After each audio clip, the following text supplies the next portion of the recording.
Okay, so it still completely counts legitimately as harassment, even though it's on the internet. Yeah. So legally, how does that kind of translate? So for the longest time, there was this, we didn't have a law that covered online spaces at all.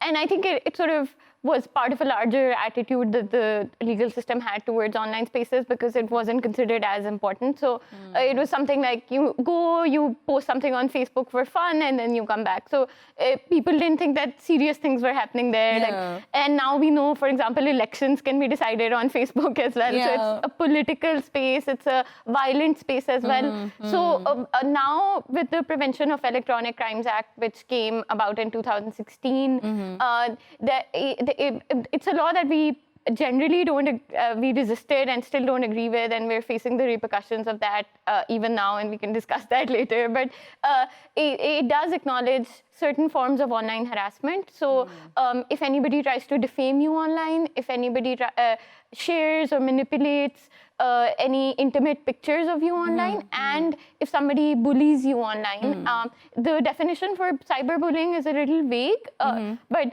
essentially, if somebody persistently contacts you without your consent, if somebody disseminates your pictures without your consent, those are all forms of harassment. And the fact that it happens online doesn't make it less severe. So I think that acknowledgement in the law was something that was very important, and that's a shift that has happened in recent years. Yeah.